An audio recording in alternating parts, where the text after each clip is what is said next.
जय हिंद। देखिए हार्ट के बारे में आपको बताते हैं, बहुत कॉम्प्लिकेटेड टॉपिक होता है हार्ट के बारे में, तो ये बहुत सिंपल होता है, इसको समझिए।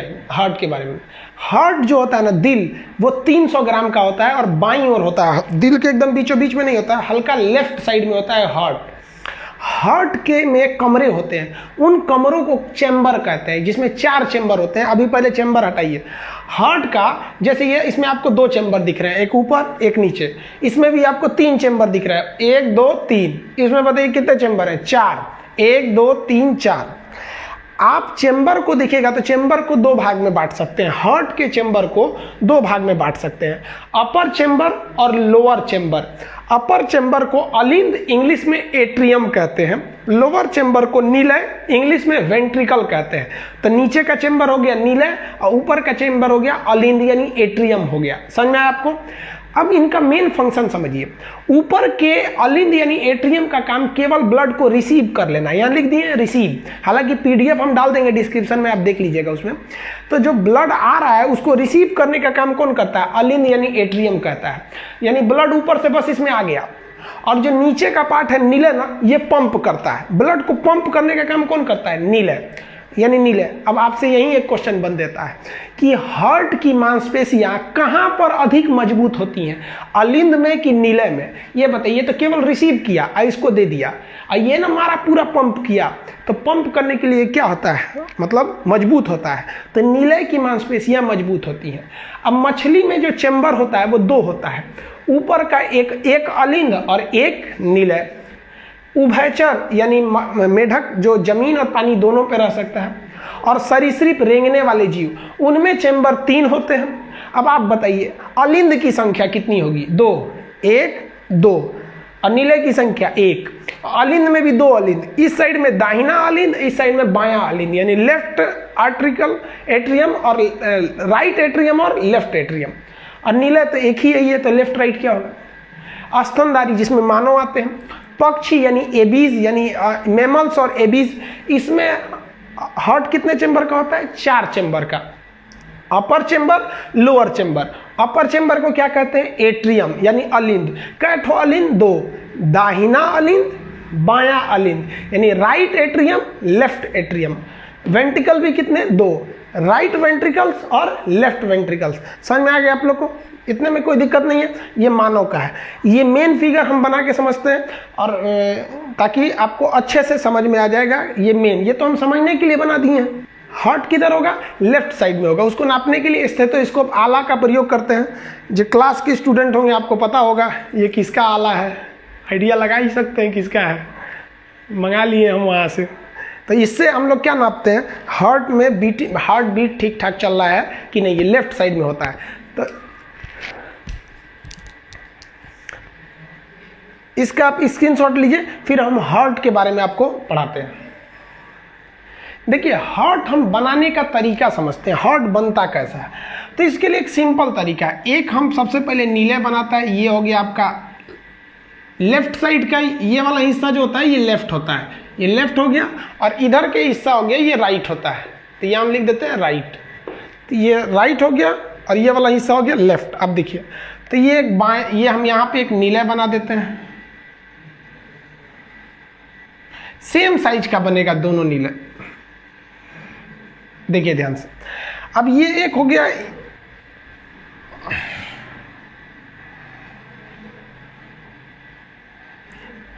ये दाहिन, ये इधर है तो लेफ्ट वेंट्रिकल्स और ये राइट वेंट्रिकल्स, दोनों सेम बनते हैं। हालांकि हमको यहाँ करीब से देखने में नहीं लग रहा है कि सेम होंगे, आप अपने हिसाब से जब बनाएंगे तो सेम बनाएंगे।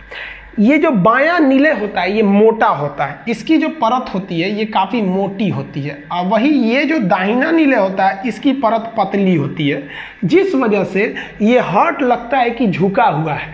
तो लड़के जब बनाते हैं ना तभी इसको झुका देते हैं, इसलिए गड़बड़ हो जाता है। ये हो गया आपका निलय, ये भी निलय, निचला हिस्सा है। ये मांसपेशियां मोटी होती है। अब आगे देखते हैं, ये जब मांसपेशियां आगे जाती है ना तो ऐसे पतली हो जाती है यहाँ पे, और यहाँ से फेफड़ा की नली आई रहती है। ये फेफड़े की नस आई रहती है यहाँ पर, ये फेफड़ा से आया रहता है। आपको पता है फेफड़ा को क्या कहते हैं हम लोग? फुसफुस। तो ये इधर हो गया। अब यहाँ समझिए, इसके ऊपर के यहां से एक नस, एक वाल्व नीचे की ओर लटका रहता है। एक वाल्व यहां से ऐसे नीचे की ओर लटकेगा यहां पे। इस वाल्व को हम कहते हैं बाइकास्पिक वाल्व। ये वाल्व हो गया बाइकास्पिक वाल्व। यहां से एक नली महाधमनी बाहर निकली होती है, ये है महाधमनी।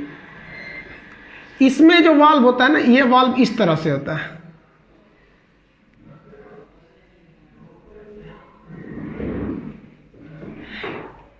इस वाल्व को कहते हैं एरोटिक वाल्व।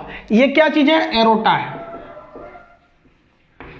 एरोटा याद कीजिए, महाधमनी। आपको इससे पहले वाले पार्ट में हम आपको महाधमनी पढ़ाए थे, तो ये एरोटा महाधमनी है। इसका काम क्या है, ध्यान से देखिएगा। जब लंग्स में से ये क्या आ रहा है? फुसफुस। लंग्स में से आ रहा है फुसफुस।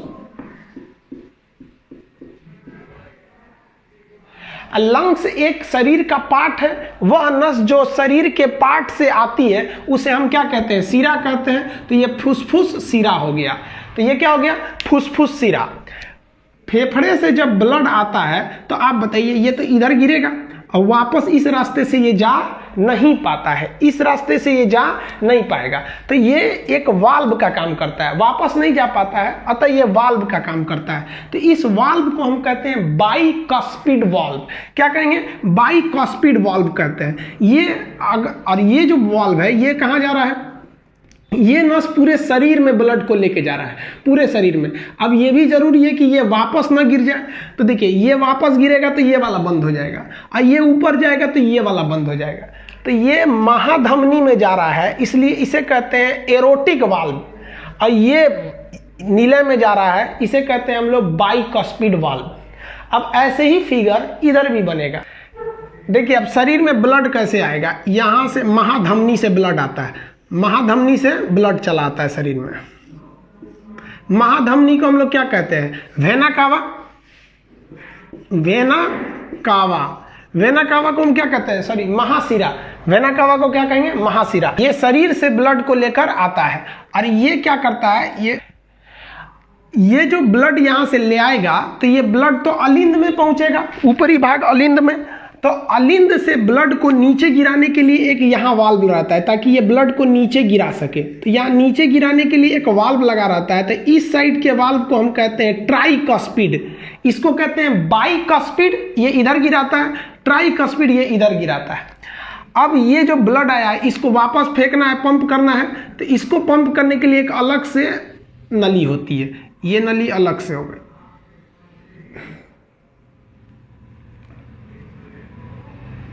इसमें भी एक वाल्व लगा होता है। इस वाल्व को ये फेफड़ा की ओर जा रहा होता है, ये वाल्व लगा यहां पर। तो ये कहां जा रहा है? लंग्स की ओर जा रहा है, लंग्स की ओर। तो ये हो गया फुसफुस की, लंग्स की ओर गया ये। तो ये वाला कहां चला जाएगा? लंग्स की ओर चला जाएगा। तो लंग्स को हम क्या कहते हैं? पल्मोनरी। तो इस वाले वाल्व को क्या कहेंगे? पल्मोनरी वाल्व, फुसफुस वाल्व। ये फेफड़ा में चला गया, अब वापस ना आ जाए। अगर ये गलती से वापस आएगा तो ये बंद हो जाएगा। और ये इधर से अगर ब्लड जाएगा तो ये पूरे शरीर में चला जाएगा। एरोटा मतलब महाधमनी, पूरे शरीर में चला जाएगा। अगर वापस आया तो ये बंद हो जाएगा। फेफड़ा जो ब्लड दिया है उस इधर से जाएगा, वापस जाएगा तो ये बंद हो सकता है। अब हम लोग ब्लड को समझते हैं कि ब्लड इसमें जो हृदय में ब्लड होता है वो कैसे आता है। तो देखिए, शरीर से जो ब्लड ले आता है, वेना कावा यानी सीरा लेके आता है।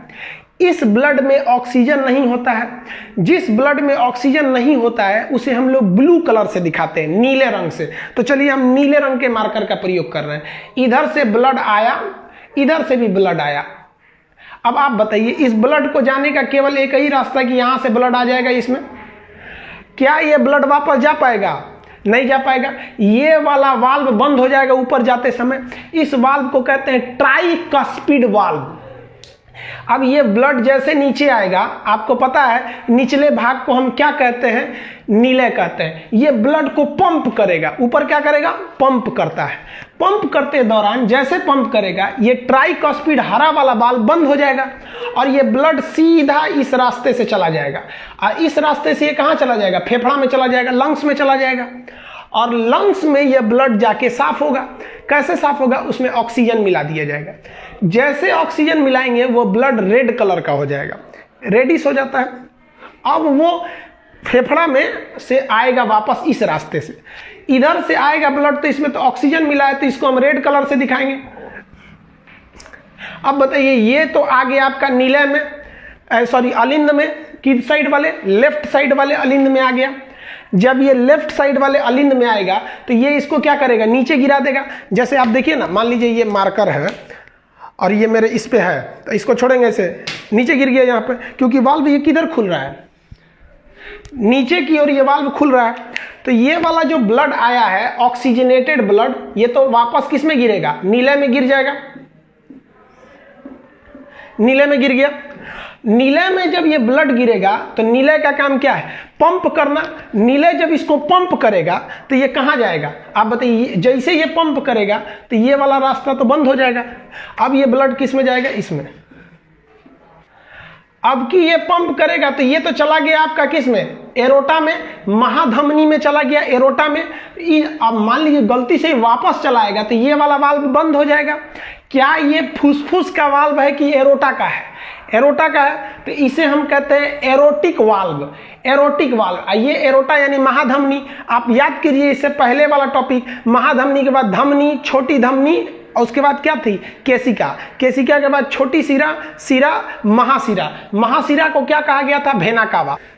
पूरे शरीर से ब्लड इस वेना कावा के माध्यम से कहां आता है? राइट यानी दाहिना, किसमें? अलिंद में। दाहिना अलिंद के बाद दाहिना नीलय, दाहिना नीलय के बाद सीधे वो कहां गया? फेफड़ा में। कहां गया? फेफड़ा में। फेफड़ा के बाद वो कहां आया? बाया नीलय, बाया अलिंद में। बाया अलिंद के बाद बाया नीलय। अब बाया नीलय इसको पंप करेगा तो एरोटा यानी महाधमनी से ये पूरे शरीर में चला गया। तो आप ब्लड का मार्ग जरा देखिए कैसे है, एक एक करके समझिए, बड़ा कॉम्प्लिकेटेड टॉपिक है। पूरे शरीर से आएगा महाशिरा द्वारा, ये है महाशिरा। महाशिरा के बाद दाहिना अलिंद, दाहिना नीलय, इसके बाद फेफड़ा, फेफड़ा के बाद बाया अलिंद, बाया नीलय, पूरा शरीर। पूरा शरीर के बाद दाहिना अलिंद, दाहिना नीलय, फेफड़ा। फेफड़ा के बाद बाया अलिंद, बाया नीलय, पूरा शरीर। हृदय में रक्त का मार्ग समझ में आ गया। हार्ट के अंदर आप रक्त का मार्ग देखें, इससे पहले वाले पार्ट में शरीर में रक्त का मार्ग देखे थे।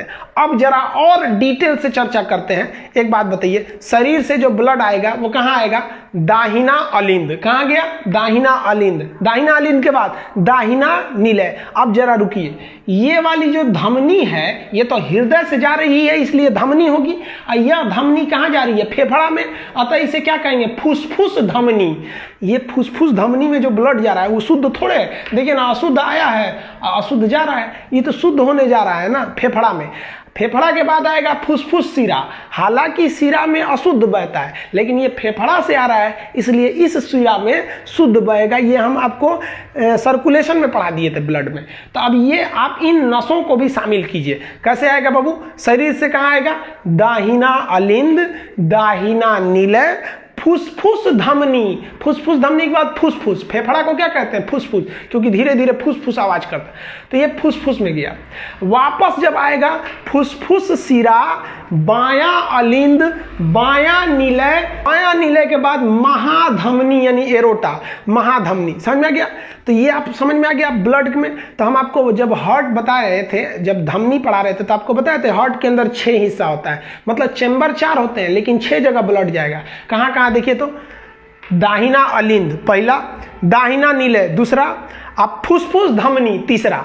तो एक और 3 ठो, तो इधरों 3 ठो रास्ता होगा। कौन कौन सा? फेफड़ा से आएगा तो फुसफुस सिरा, बाया अलिंद दूसरा हो गया, अब बाया नीलय 3 हो गया। तो एक इधर से भी हो गया हिस्सा आने का। तो यहां देखिए ध्यान से। और अगर बाहरी नस को भी लीजिएगा तो 4 ठो इधर हो जाएगा, 4 ठो इधर हो जाएगा। तो धीरे धीरे हम संख्या बढ़ा रहे हैं। पहले आपको 4 चेंबर बताएं, फिर 6 रास्ते बताएं, अब 8 रास्ता देखिए।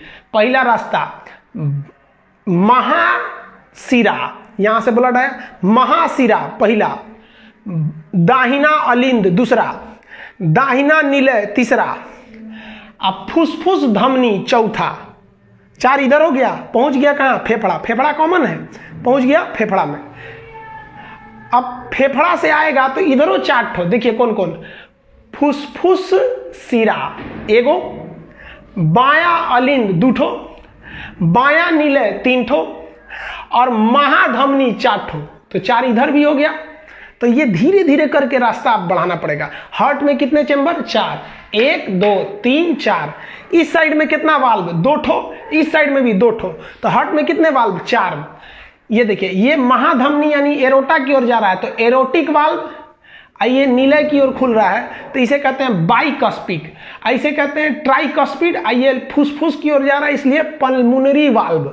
समझ में आया? अब वाल्व को भी शामिल कीजिए। आप देखिए कितना कॉन्सेप्ट क्लियर हुआ है।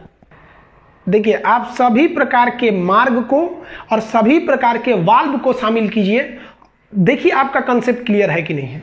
वेना कावा मतलब होता है महाशिरा। महाशिरा से आएगा, कहां जाएगा?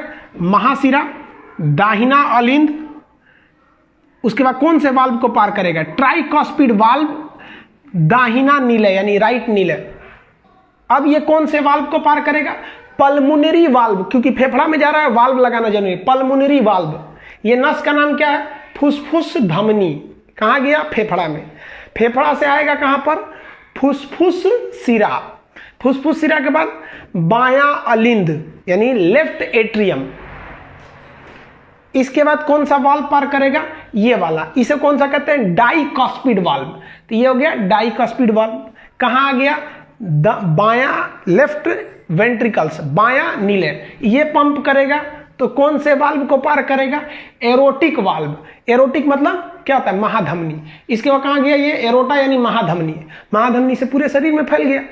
तो ये आपके हार्ट का पूरा एनाटॉमी हो गया।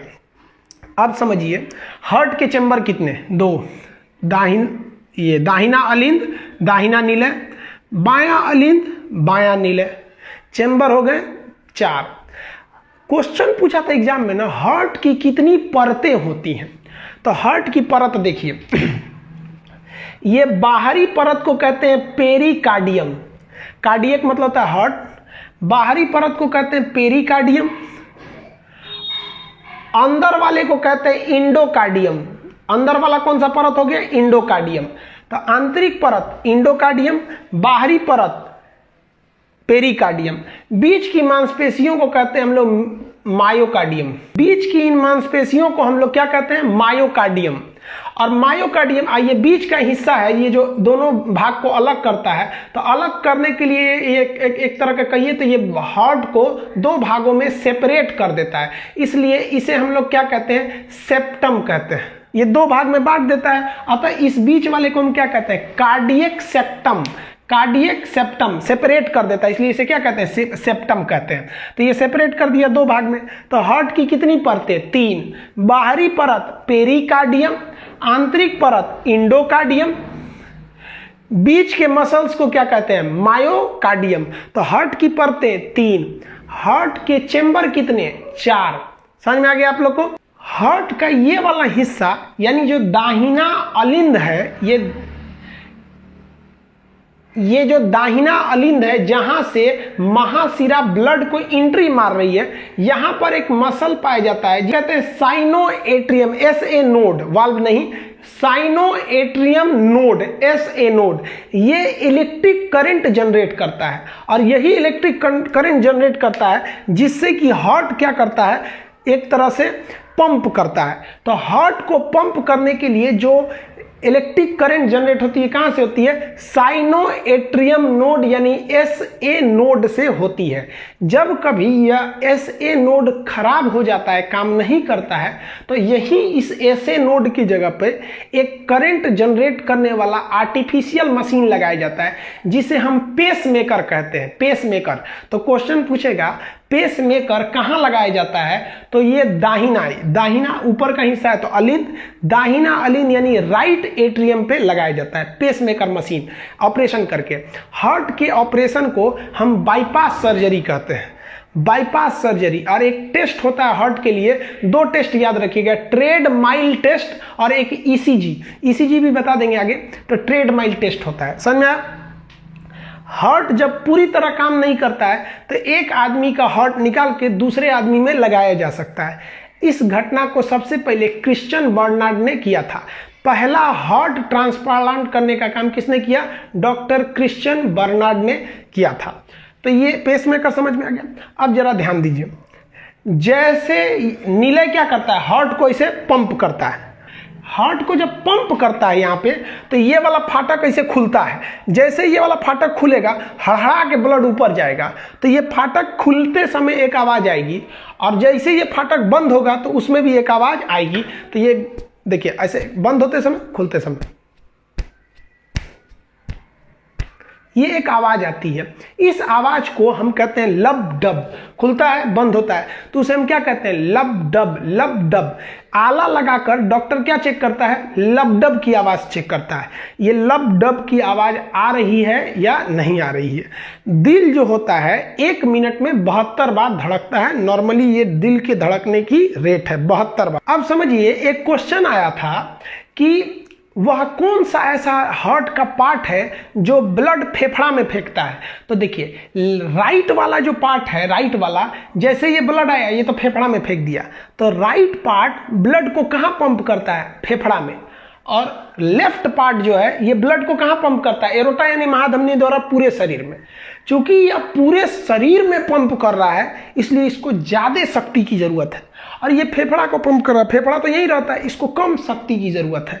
ज्यादा शक्ति की जरूरत किसको है? लेफ्ट वेंट्रिकल्स यानी बायां नीले को। इसलिए बायां नीले की मांसपेशियां बहुत मोटी होती है। बायां नीले की मांसपेशी कैसी हो जाती है? वो मोटी हो जाती है। तो बायां साइड क्या होता है? बॉडी पंपिंग, बॉडी में पंप करने का काम। और राइट साइड क्या करता है? लंग्स पंप करता है, वो केवल फेफड़े में भेजने का काम करता है। समझ में आया आप लोग को? अगर आप बनावट के हिसाब से देखिएगा ना, तो हार्ट का निचला भाग नोकीला है और ऊपरी भाग सपाट है। तो बराबर जो सपाट हिस्सा होता है ना, उसे हम कहते हैं बेस यानी आधार। तो हार्ट का जो ऊपर का भाग है ना, उसको हम बेस कहते हैं। और एपिक्स, नोकीले भाग को हम क्या कहते हैं? एपिक्स। तो इसको हम लोग क्या कहते हैं? एपिक्स। जनरली क्या होता है, कोई पहाड़ जो होता है ऐसे होता है, उसका एपिक्स ऊपर और बेस नीचे। लेकिन हार्ट में उल्टा है, इसका नोकीला भाग नीचे, तो निचला को क्या कहते हैं? एपिक्स, और ऊपर वाले को क्या कहते हैं हम लोग? बेस कहते हैं। हार्ट का ऊपर वाला भाग हो गया बेस हो गया। समझ में आया? अब जरा ध्यान से देखिएगा, हमारे शरीर में लगभग 5 लीटर ब्लड होता है, 5 से 5.5 लीटर के बीच में, एवरेज मानिए 5 लीटर ब्लड होता है। अब आप जरा बताइए, 5 लीटर का गैलन देखें, इतना बड़ा होता है, और हम लोग का ब्लड, हम लोग का सोचो जो हार्ट होता है वो कप के बराबर, इतना छोटा। तो आपके मन में एक सवाल नहीं आता है, सोचो इतनी चुकी बोतलवा में 300 ग्राम का होता ही है हार्ट। 300 ग्राम में सोचा 5000 ग्राम यानी 5000 ml यानी 5 लीटर कैसे अट गया? तो रॉन्ग नंबर है, मतलब कोनो फिरकी ले रहा है?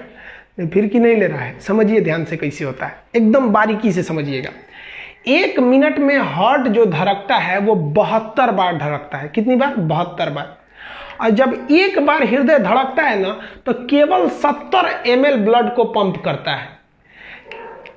यानी एक बार में, यानी एक बार जब हार्ट पंप हुआ तो कितना ml ब्लड पंप किया? 70 ml ब्लड पंप किया।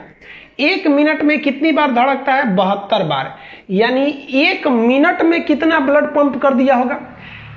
एक बार पंप करेगा तो 70 ml, तो 1 मिनट में 72 बार पंप करेगा, तो यहां से गुणा कर दीजिए, ये क्या हो जाएगा? आप निकालिए इसको, आप देखेंगे तो ये कितना आएगा? लगभग 5 लीटर आएगा। यानी पूरे शरीर के ब्लड को पंप होने में कितना टाइम लगता है? 1 मिनट लगता है, 72 बार लगता है। इसीलिए डॉक्टर जो होता है ना, आपकी धड़कनों को देखता है कि ठीक स्पीड से धड़क रहा है कि नहीं, वरना ब्लड को ऑक्सीजनेट होने में टाइम लग जाएगा। ऐसा मत सोचिएगा कि एक ही बार ब्लड आता है, एक ही बार फेंकाता है। सोच रहा 5 लीटर ब्लड आएगा तो धड़ धड़ धड़ धड़ आएगा, इसी हार्ट इतना फूल जाएगा। अगर फचाक से मारेगा तो आदमी ऐसे हो जाएगा। इसमें 5 लीटर समझते हैं कितना ज्यादा होता है? तो ये थोड़ा थोड़ा पंप करता है, थोड़ा थोड़ा। समझ में आया आप लोग को? तो इतना आप लोग समझ गए होंगे। इसका आप स्क्रीनशॉट लेना चाहते हैं, ले लीजिएगा। फिगर बनाना सीखिए, कैसे बनाते हैं। जब फिगर बनाना सीख लेंगे तो आपको खुद ही समझ में आ जाएगा कि डाइकस्पिड कहाँ होता है, एरोटिक कहाँ होता है, पल्मोनरी वाल्व कहाँ होता है, ट्राइकस्पिड कहाँ होता है। अगर फिगरें बनाना नहीं समझेंगे तो कितना चीज को याद कर सकते हैं। आई होप आप समझ गए होंगे। नेक्स्ट पार्ट में हम आपको ब्लड प्रेशर, ECG के 12 नोड कहाँ लगाए जाते हैं, इसके बारे में समझाएंगे, यानी हार्ट के बचे हुए पार्ट में समझाएंगे, वरना वीडियो बहुत लंबा हो जाएगा। इसका लिंक आप PDF में ले सकते, PDF का लिंक इसमें दे देंगे, आप वहां से डाउनलोड कर लीजिएगा।